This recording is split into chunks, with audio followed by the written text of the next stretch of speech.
এবারে আসি আমরা পুনরুত্থানের ঘটনাটা কি। 3 দিবারাত্রর পরে প্রথম দিনের সপ্তাহের প্রত্যুষে খুবই ভোরে অন্ধকার থাকতেই মগদলিনী মরিয়ম সেখানে গেলেন এবং গিয়ে দেখলেন যে কবরে যিশু নেই, এবং সেখানে ভূমিকম্প হইল এবং এবং স্বর্গদূতগণ নেমে আসলো হেভেন থেকে। স্বর্গদূতরা অ্যাকচুয়ালি এই মুখটা খুলে দিয়েছিল, খুলে দিয়ে এটা সরিয়ে দিয়েছে এবং সৈন্যরা সব কিছু দেখছে। এই স্বর্গদূতরা এত আলো ছিল তখন, প্রচন্ড আলো, সেই আলোতে সৈন্যরা সেগুলি দেখছে। তবে সম্ভবত সৈন্যরা তখন ভয়ে মাটিতে পড়ে গিয়েছিল। এর কারণ হলো যিশুকে যখন গেতসেমানি বাগানে ধরতে যায়, সেটা বাইবেলে ভালো করে পড়ার সময় দেখবেন যে যখন যিশুকে ধরতে যায়, ইস্করিওতীয় জিহুদা যখন তাকে পরিচয় করে এবং যিশুর কাছে যখন তারা আসে, তখন যিশু একটা কথা বলেছিল যে হ্যাঁ আই অ্যাম, মানে যিশুর নামটা সে বলেছিল আই অ্যাম, তোমরা কাকে খুঁজছো? তারা বলছে নাসরীয় যিশুকে। যিশু উত্তরে বলছে আই অ্যাম, 2 বার বলছে আই অ্যাম, যেটা পুরাতন নিয়মের কোড যে Yahweh almighty God, he is I am, this is God's name. এবং যখনই যিশু বলল আই অ্যাম, একজন লোক সেখানে দাঁড়িয়ে থাকতে পারে নাই। ভালো করে বাইবেলে পড়ে দেখবেন, সব মাটিতে গড়াগড়ি দিয়ে পড়ছে। তার মানে কি? রেকর্ডেড, এগুলো কোড করা সব, যে একটি লোক দাঁড়িয়ে থাকার ক্ষমতা নাই, কারণ তিনি যে ঈশ্বর সেই একটা কারণেই প্রমাণিত হয়। সৈন্যরা কেউ দাঁড়াই থাকছে, তার কারো হাঁটুতে এত জোর আর ছিল না, পড়ে গেল। সেই সৈন্যরাই আজকে পাহারা দিতে গিয়ে তারা আজকে দেখলো যে তারা ভয়ে মৃত প্রায় হয়ে গেল। এবং এই স্বর্গদূতরা কিভাবে কবর খুললো, কিভাবে যিশু বেরিয়ে আসলো, সবকিছু কিন্তু তারা দেখেছে। কিন্তু এখানে আরেকটি শিক্ষণীয় বিষয় রয়েছে, দেখলো তবু বিশ্বাস করলো না। যে জিনিসটা আমাদের এখন বর্তমানে হচ্ছে, দেখলো কিন্তু বিশ্বাস করলো না। মানুষের তাই দেখে বিশ্বাস হয় না। যেমন আমরা বলি যে দেখলে আমি বিশ্বাস করব, তোমার মতন যদি দেখি তাহলে বিশ্বাস করব, কিন্তু প্রকৃতপক্ষে দেখে বিশ্বাস হয় না। সেটা এখানে সৈন্যদের মধ্যে দেখা গেল। বিশ্বাসটা আসতে হবে হৃদয় থেকে। This is come from heart, is related to heart. আমাদের হৃদয়ের সঙ্গে এটা কানেক্টেড অ্যাকচুয়ালি। হৃদয়ের থেকে বিশ্বাসটা আসতে হয়, মাথা থেকে বা চোখ দিয়ে হবে না, হৃদয়ের মধ্যে থেকে আসতে হবে। এটা হলো আধ্যাত্মিকতা। আমরা জানি যে গীতসংহিতায়ও লেখা রয়েছে যে যিশুর দেহ আত্মা কখনো পাতালে থাকবে না। তার মানে কি? পাতালে সে যাবে কিন্তু থাকবে না। সে ভিজিট করেছিল পাতালে, তাই না? গীতসংহিতা 16:10 যিশু ভিজিট করেছিল। মেরি মগদলিন যিশুর দর্শন পেলেন এবং 2 স্বর্গদূতের দেখা পেলেন। মেরিকে ডাকলেন যিশু, মেরিকে ডাকলেন এবং মেরিও বলল রব্বনি, মাস্টার অর টিচার। তখন যিশু বলল যে যিশুকে যখন মগদলিন মরিয়ম প্রণাম করতে গেল, যিশু বলল যে না, এখনো তুমি আমাকে টাচ করো না, কারণ আমি এখনো স্বর্গে যাই নাই, নট ইয়েট অ্যাসেন্ডেড, এখনই আমাকে স্পর্শ করো না। এই জন্য আমরা গাই যে যিশু আগে স্বর্গে গিয়ে স্বর্গদুয়ার দিলেন খোলে। কারণ কি? তিনি মার্সি সিটে গিয়ে সেই রক্তের যে যজ্ঞের বলি সেটি সেখানে তিনি সমাপন করেছে, রিপোর্টিং করেছে, তাই না? রিপোর্টিং করেছে, এই জন্য যিশু তাকে স্পর্শ করতে বারণ করেছে। এর একটা ছোট্ট একটা ছবি আমার কাছে আছে, আমি এরকমভাবে করেছি যে যিশু মরার পরে, যিশুর কবর এখানে, যিশু মরার পরে তিনি এটা হলো যে সেই ধনী ব্যক্তি, এখানে লাসার আব্রাহামের বুজম, এবং যিশু সেখান থেকে এখানে ভিজিট করে এসে সোজা আকাশে একেবারে মার্সি সিটে চলে গেছে তার এই ব্লাড রিপোর্টিং করার জন্য। তারপরে আবার তিনি নেমে আসে। এই জন্য দেখবেন যে যিশু স্পর্শ করতে বারণ করছে, যে তার আসল যে কমপ্লিশন, ঈশ্বরের যে কাজ, মানে মানে ঈশ্বর যে চিরজীবী আত্মা, এই আত্মা এই সমস্ত কিছু করাচ্ছে। আর মানুষের পক্ষে কি সম্ভব যিশুরে ক্রুশে দিয়ে মারা? কোনোভাবেই সম্ভব না, কারণ এটা যিশু ওইভাবে অ্যানয়েন্টেড, অভিষিক্ত, এবং এই ঘটনাগুলো ঘটবে এভাবে, পাপের প্রায়শ্চিত্তটা এভাবে হবে। সুতরাং এটি ঈশ্বরেরই পরিকল্পনা, ঈশ্বরেরই পরিকল্পনা। এবং পরে যিশু এসে আরো 40 দিন থাকলেন, শিষ্যদেরকে দেখা দিলেন, সবাইকে বললেন যে ভালো করে তুমি তোমার ফেথ ফাউন্ডেশন তৈরি করো। এই 40 দিন তাদের সবার সাথে থাকলো, যে সমস্ত রকমের প্রমাণ সে দেখালো যে আমি ঈশ্বর, এবং যিশু যে ঈশ্বর জীবিত হয়ে প্রত্যেকে প্রমাণ দেখিয়ে সবার ফেথ ফাউন্ডেশন দৃঢ় করে তারপরে তিনি চলে গেলেন।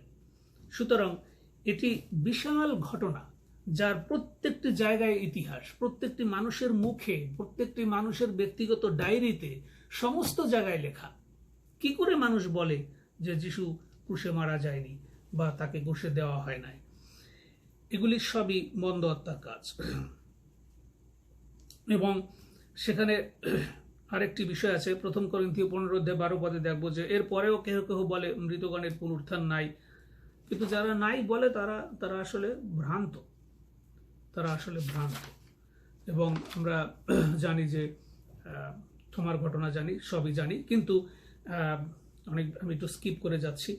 কিন্তু পুনরুত্থানের যিশু যে পুনরুত্থিত হয়েছে সেটা প্রমাণ করতে গিয়ে 4 জন বড় দার্শনিক বা পণ্ডিত, তার ভিতরে সাইমন গ্রিন লিফ, তিনি হার্ভার্ড ইউনিভার্সিটির প্রফেসর, তিনি নিজে যিশুকে গ্রহণ করেন এটা প্রমাণ করতে গিয়ে যে যিশু পুনরুত্থিত হয়েছিলেন কি না সেটাকে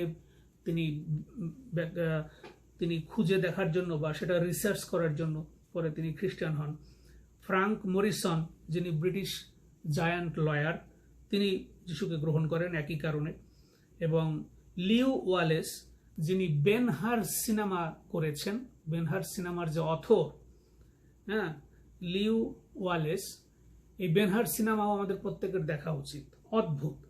তিনি এই যখন দেখলো যে হ্যাঁ, ওরে বাপরে, যিশুর ঘটনা এই, হি ইজ দ্য গড, তখন এই যে বেনহুর যে সিনেমা তিনি তৈরি করলেন, সাংঘাতিক, সবার দেখা উচিত। তিনি যিশুকে গ্রহণ করলেন। এবং জন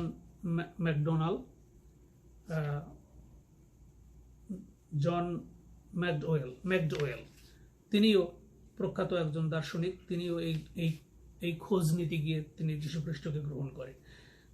যিশুর দেহ চুরি করার যে একটা ভ্রান্ত নাটক আছে সেটাকে আমরা জানি।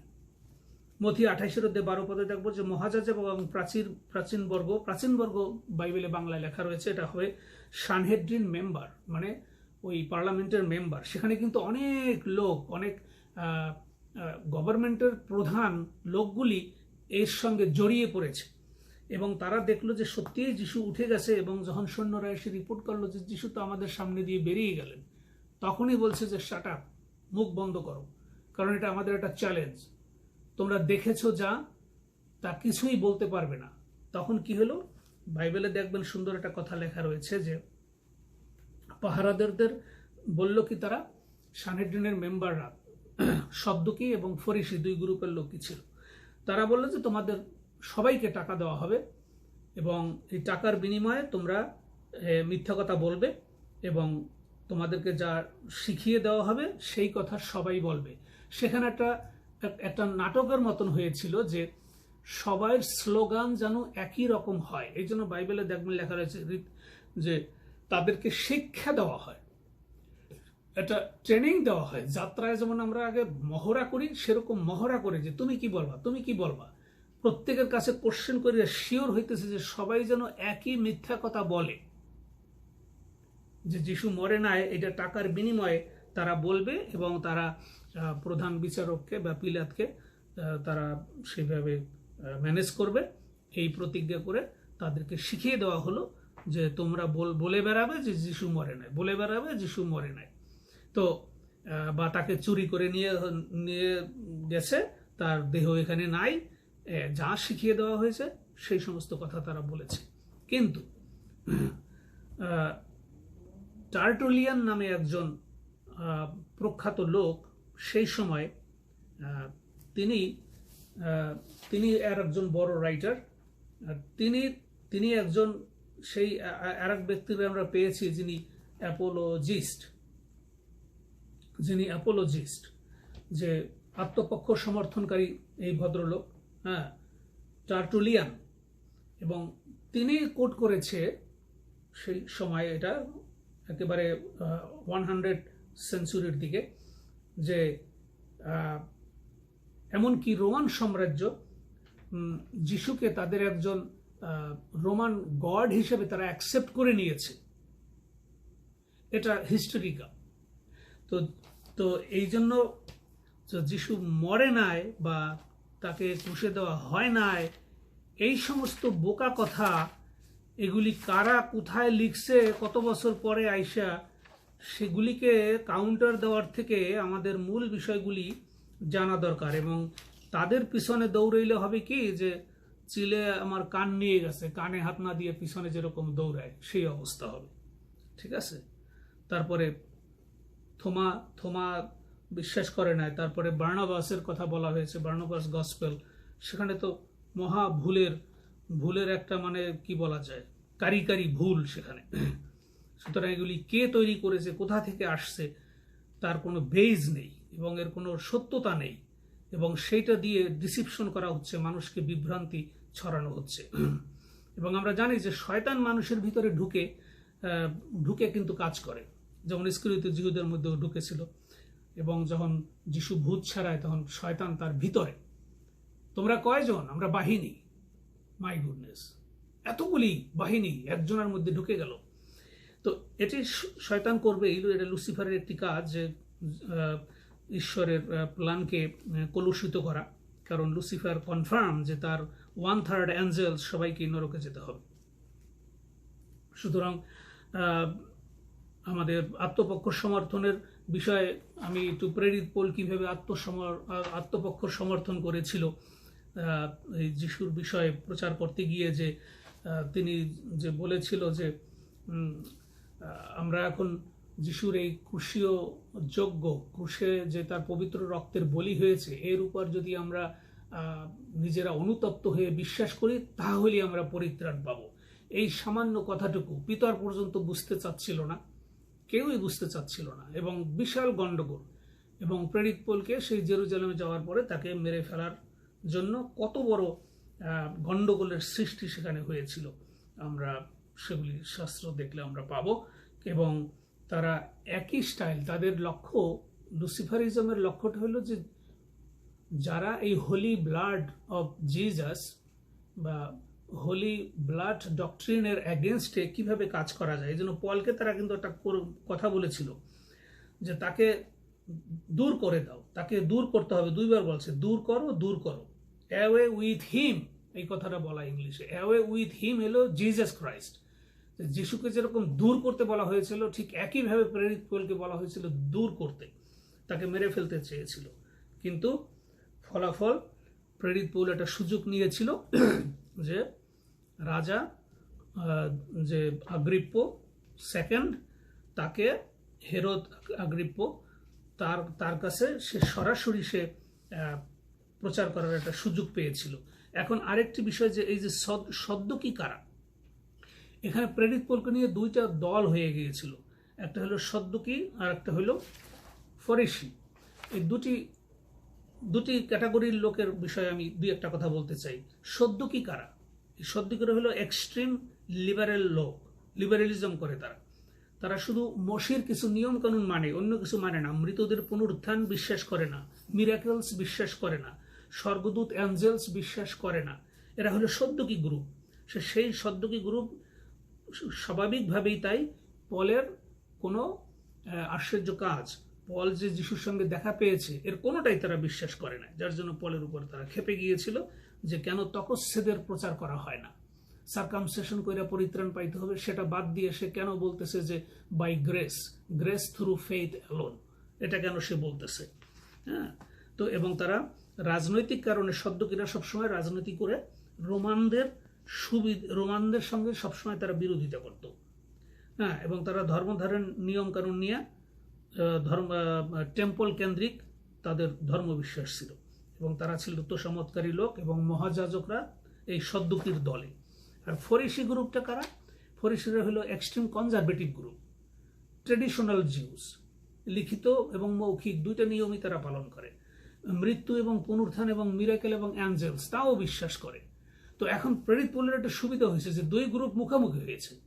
এরা পুনরুত্থান বিশ্বাস করে না, এরা বিশ্বাস করে। 2 গ্রুপের ঝগড়ার কারণে প্রেরিত পৌল ফাঁকে বেঁচে গেছে, যদিও তার উপর কেস করা হয়। কিন্তু জোসিফাস, যিনি হিস্টোরিয়ান সেখানের, জিউসদের যে সবচেয়ে বড় লেখক, হিস্টোরিয়ান, হ্যাঁ, তিনি কিন্তু একটা কথা বলেছিল যে এই যে ফিলিক্স যে বিচারক আসছিল, এই লোক কিন্তু ঘুষ খাইতো, এবং এই লোক ঘুষ খাইতো এবং সেটা একেবারে কোট করা, তার কোন 2টা মার্ডার কেসেরও সে ঘুষ খেয়েছে, সেটারও ডকুমেন্ট রয়েছে। এবং একই কারণে প্রেরিত পৌলের বিচারটা সে ঝুলিয়ে রাখছিল, এবং বাইবেলে পরিষ্কার লেখা রয়েছে প্রেরিত পৌলের কাছ থেকে সে ঘুষ আশা করেছিল, টাকা আশা করেছিল, তাহলে প্রেরিত পৌলকে ছাড়বে। শেষ পর্যন্ত এই লোক 2 বছরের মধ্যে বিচারটা সমাধান করে নাই। তো এই ছিল ওই সময়ের অবস্থা। তো এখন বিরোধী পার্টি অনেক বড়, কিন্তু প্রত্যেকটা বিষয় অফিসিয়াল। এই অফিসিয়াল বিষয়কে তো কেউ খণ্ডাইতে পারবে না। সুতরাং পলের আত্মপক্ষ সমর্থনটা আমাদের পড়া উচিত, যে কি কষ্টটা সে পেয়েছে এবং যিশু তাকে নিজে নিয়োগ দিয়েছে। স্পষ্ট বাইবেলের মধ্যে লেখা যে যিশু তাকে নিজে নিয়োগ দিয়েছে। এবং এই ফিস্ট যিনি আসছিলেন পরে, ওই ইয়ার পরে, ফিলিক্সের পরে ফিক্সড যখন আসলো, তিনি আসার পরে তিনি যখন রাজার সামনে প্রেরিত পৌলকে ডেকে আনা হলো, যে রোমে পাঠাবার আগে ফাইনালি যখন তাকে জেরা করা হলো, জেরা করার সময় প্রেরিত পৌল এত সুন্দর প্রচার করেছে, অদ্ভুতভাবে এই যিশুর ক্রুশীয় রক্তের প্রচার, অদ্ভুতভাবে সে রাজপ্রাসাদের মধ্যে দাঁড়িয়ে স্পষ্ট ভাষায় প্রচার করছে। ফলে এই ফিস্ট তিনি প্রেরিত পৌলকে বলতে বাধ্য হয়েছে যে প্রেরিত পৌল, তুমি তো বহু বিদ্যায় পাগল হয়ে গেছো। এবং প্রেরিত পৌল শুধু একটা কথা বলেছে যে আমি পাগল তো হয়েই নাই, আমাকে আপনি বন্দি করেছেন, আপনারা কেউ বন্দি হয়েন না, এটা আমি চাচ্ছি না, কিন্তু আমি যে অবস্থায় পৌঁছেছি, যে বিশ্বাসে আমি যে অবস্থায় এসেছি, প্রত্যেকের প্রতি আমার প্রার্থনা যেন সবাই আপনারা আমার এই বিশ্বাসে একীভূত হন। ডাইরেক্ট বলে দিছে, রাজপ্রাসাদের ভিতরে সমস্ত লোকের সামনে।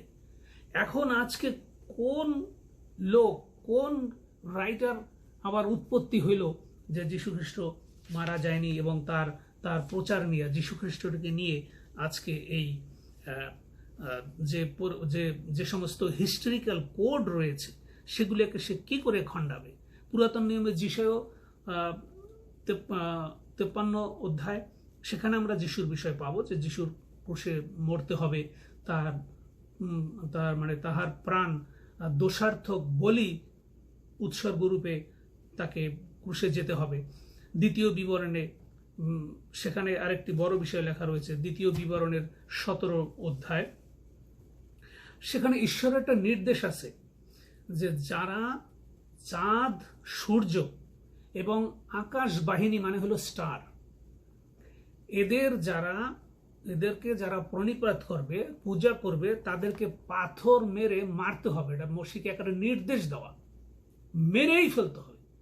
কারণ প্রথম থেকে যখন চন্দ্র সূর্য তৈরি করা হয়েছে চতুর্থ দিনে সৃষ্টি হয়েছে, কারণ আলো আগেই ছিল, আমাদের এই অরবিটের জন্য তৈরি করেছে। আর এটাকে তোমরা গড বানিয়েছো, এবং ঈশ্বর এটা মোটেই পছন্দ করেন না। সূর্য, চাঁদ এবং আকাশ বাহিনীর যারা প্রণিপাত করবে তাদেরকে মেরে ফেলা হবে। এখন এই চাঁদের পূজা, সূর্য পূজা কারা করে? আজকে তারা যদি কোনো একটা জিনিস লিখে নিয়ে আসে, সেটা আমাকে বিশ্বাস করতে হবে, আর সেটার পিছনে আমাকে দৌড়াইতে হবে? প্রশ্নই ওঠে না। আমার সত্যটাকে আমি বোল্ডলি তাদেরকে বলতে পারি, there is lot of evidence, historical evidence প্রচুর। এবং আজকে চাঁদের পূজা কোথায় দেখেন, আরাবিয়ানরা তারা চাঁদের পূজা করতো, আজকে মসজিদের উপরে এই জন্য চাঁদের চিহ্ন। কেন চাঁদের চিহ্ন? It's a moon god.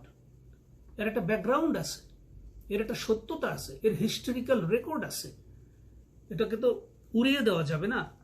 সুতরাং তারা যদি কেউ ডিসিপশন হয়ে, বিভ্রান্ত হয়ে যীশু খ্রিস্টের এই পবিত্র বিষয়ের বিপক্ষে তারা কোনো কথা বলে, সেটার উপর ভিত্তি করে আমাদের সময় নষ্ট করা মানে হলো, সিনেমা তো দেখি না, গোলাপি এখন ট্রেনে সিনেমায় বলছিল না যে মাতুব্বররা খালি পারে মিটিং করে আমাদের ট্রেন ফেল করাইবার, তারা আর কি পারে? তো সেরকম একটি অবস্থা আছে, তাদের পিছনে দৌড়াইলে আমাদের সময় নষ্টই হবে। হনকের পুস্তকে যেমন আমরা দেখি যে হনকের পুস্তক কেন আসে নাই, কেন অ্যাপোকাইফ হিসাবে রাখা হলো? কারণ হনকের সেই ইথিওপিয়ান জিউসরা তারা এটাকে করাপশন করে ফেলছে, যার জন্য সেটাকে আনা সম্ভব না। একইভাবে এই যে বার্নাবাস গসপেল, সেটাকেই ম্যানিপুলেট করে এই সৃষ্টি করা হয়েছে। এবং এই বার্নাবাস কি প্রেরিত পৌলের ওই বার্নাবাস না, হয়তো ওই নামের সাথে তারা হয়তো মোহাম্মদ বার্নাবাসকে নিয়ে এসেছে। সুতরাং সেটা আমাদের কাছে বড় বিষয় নয়। কেন বড় বিষয় নয়? এর কারণ হলো, যদি সেটা আমরা আবার একটু তবু দিয়ে একটা কথা আমরা দেখি, যে আমরা বার্নাবাসের বইয়ে লেখা আছে যে 7টি মহাপাপ করলে পরে সে নরকে যাবে, এটা তার ওখানে লেখা। এর কোনো ভিত্তি আছে? এবং বলছে ছিন্নতাপ না করলে সে প্যারাডাইসে যেতে পারবে না। তারপরে সে বলছে 9টি স্বর্গ আছে, এবং কিন্তু কোরআন বলছে না 7টি স্বর্গ রয়েছে। হ্যাঁ, তো এই জন্য দেখবেন যে গালাতীয় 2 অধ্যায় তিতকে যখন জোর করা হয়েছে যে তিতকে টক্সেট করার জন্য বলা হয়েছিল, তিত বলছে no no no no no, not needed. তো এখন বার্নাবাস কি বলছে আবার? কোরআনের মধ্যে রয়েছে যিশুর জন্মের সময় তার মায়ের নাকি অনেক পেইন হয়েছিল। আবার গসপেল অফ বার্নাবাস সে বলছে যে কোনো ব্যথা অনুভব করেনি, প্রসব বেদনা ছিল না। তার মানে এর সাথেও কোনো মিল নাই। তারপরে কোরআন বলছে জিজাস ইজ দ্য মেসায়া, সূরা অনেক অনেক অনেক রেফারেন্স, কিন্তু গসপেল অফ বার্নাবাস বলছে জিজাস ইজ নট মেসায়া। এটা হরিবল অবস্থা। এর একটার সাথে একটার কোনো ধরনের কোনো মিল নেই। এই কিসের জন্য আমরা এদের স্টাডি করতে যাব? এবং এর প্রশ্নই ওঠে না, এবং সম্পূর্ণ ভ্রান্ত এবং মিথ্যা। তাদেরকে শুধু বুঝিয়ে বললেই হবে যে ভাই, what is the true things, God কে, সেই জিনিসগুলি আমাদের জানতে হবে রে ভাই। তুমি যদি সৃষ্টিকর্তাকে না বুঝতে পারো, তুমি আসো, আমরা তোমার সঙ্গে আলাপ করি। তুমি বুঝতে পারো না, ঠিক আছে, ধীরে ধীরে বুঝবে। তবে সেটার জন্য তোমাকে নিজেকেই প্রার্থনা করতে হবে সৃষ্টিকর্তার কাছে, যে যেন সৃষ্টিকর্তা তোমাকে বুদ্ধি দেন এবং তার পবিত্রতার প্রজ্ঞা দেন, যেন তোমার দৃষ্টি বা অন্তর্দৃষ্টি খুলে বা হৃদয় দিয়ে তুমি বিশ্বাস করতে পারো। কারণ তুমি চোখে দেখলেও বিশ্বাস করবে না, এই জন্য তোমাকে হৃদয়ে স্পর্শ হতে হবে, যেন তোমার কোর ভ্যালু চেঞ্জ হয়, আদারওয়াইজ হবে না। সুতরাং এই বার্নাবাসের এই ঘটনা, সেটা হলো একটা হোয়াক্স মিনস ভ্রান্ত, টোটালি ফলস গসপেল। যেমন আমাদের খ্রিস্টানদের মধ্যে আছে না জোসেফ স্মিথ, উনি একটা মর্মনের যে একটা বই নিয়ে এসে গল্প তৈরি করেছে, হ্যাঁ, জোসেফ স্মিথ। সেটা কি? এই গল্প কি বাইবেলের সঙ্গে যায়? কখনোই যায় না। সাক্ষী, যিশুকে মৃত্যু থেকে ঈশ্বর উঠেইয়াছেন, এর সাক্ষী কি? পিতরনরা পরিষ্কার বলছে, আমরা সকলে, এই কথাটা উল্লেখ করা আছে যে আমরা সকলে তার সাক্ষী। এটা প্রেরিত পুস্তকে লেখা। এবং জোসিফাস, যিনি জিউস হিস্টোরিয়ান, তিনি তো যিশুর সম্বন্ধে লিখেছেনই। তারপরে তাসিসাস, তিনিও লিখেছেন 55 থেকে 120 খ্রিস্টাব্দের মধ্যে। তো সেটা রোমান হিস্টোরিয়ান। তো রোমান হিস্টোরিয়ান যারা, লেখক যারা, তাদের কোটেশনেই তো এই সব জিনিসগুলি লেখা রয়েছে। সুতরাং তারপরে আমরা যদি দানিয়েল ভাববাদী দিতে চাই, সেখানে আমরা দেখব যে 70 উইকস, তো 69 সপ্তাহ পরে যিশুকে কাট অফ হতে হবে। ইংলিশে হয়েছে জিজাস কাট অফ, তার মানে অভিষিক্ত ব্যক্তিকে উচ্ছিন্ন হতে হবে, যিশুকে চলে যেতে হবে, সে আর এখানে থাকবে না। তো সেই ভবিষ্যৎবাণীগুলি সবই তো পূর্ণতা হয়েছে। তো সেখানে দানিয়েল ভাববাদী এগুলি লিখছে, তার সে পাণ্ডুলিপি, এটা কি ইজিপ্টে নাই? আছে, অবশ্যই আছে।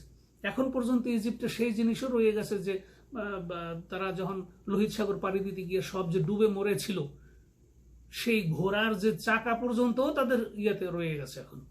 এখন প্রত্যেকটি সত্য বিষয়কে যদি একজন বোকার মতন বলে যে এইটা না সেইটা, এটা এই বোকার সঙ্গে কে কথা বলতে যাবে, কে তার সঙ্গে ঝগড়া করতে যাবে? আমরা তো সেটা করব না।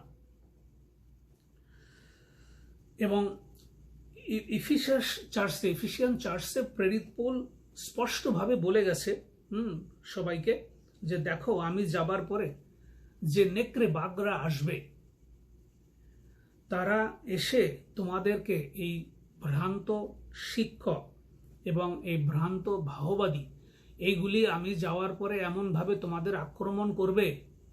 সো প্লিজ, তোমাদের ফাউন্ডেশন, এবং একটা সাবধান কথাটা সেখানে লেখা বাইবেলে, তোমাদের ফাউন্ডেশন যদি শক্ত না হয়, স্ট্রং না হয়, তোমাদের ফেথ, তাহলে কিন্তু বিপদে পড়ে যাবে।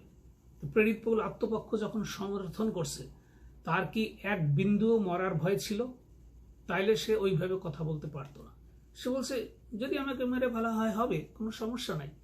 কিন্তু যিশু নিজে বলেছে তুমি পরজাতির কাছে যাবে এবং তোমাকে রোম পর্যন্ত যেতে হবে। যিশু নিজের মুখ দিয়ে বলেছে, এই জন্য রোম পর্যন্ত তাকে যেতেই হবে।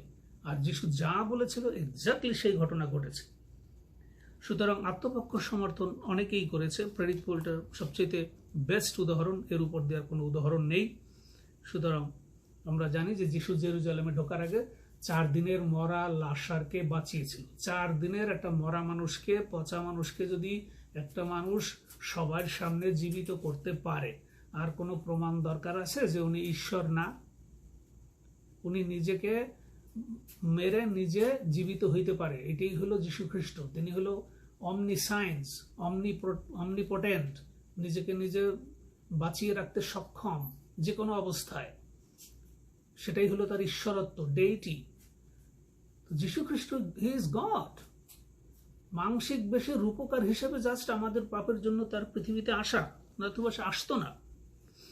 সুতরাং যিশুই ঈশ্বর এবং ঈশ্বর আত্মা, যেটাকে বলা হয় হিব্রুতে আমরা দেখব যে ইব্রিয়তে, যে আসলে holy blood of doctrine of holy ব্লাডটা কি জিনিস। যিশুর রক্তে আমরা শুচি হয়েছি, এবং যারা আমরা এখন বিশ্বাস করি, আমরা ক্ষমা চেয়ে যিশুর ক্রুশীয় রক্তে হৃদয়ে বিশ্বাস করে গ্রহণ করতে হবে, তখন আমরা পরিত্রাণ পাব। এবং আমাদের পরিত্রাণটা হলো খ্রিস্টিয়ানিটি, যেটা খ্রিস্টিয়ান রিলিজিয়ন না, খ্রিস্টিয়ানিটি। আর যদি খ্রিস্টিয়ানিটি বলি, তাহলে বলতে হবে যে relation with Jesus Christ. It's a relationship. আমি মারা যাব, যিশুর কাছে চলে যাবো, মারা যাব, যিশুর কাছে চলে যাবো। That's the thing. এর সাথে আর অন্য কোনো কিছু যোগ করা সম্ভব না। আমার সার্থকতা শুধুমাত্র সেখানে, when I will die, I will go। এবং যীশু খ্রিস্ট হইল কি?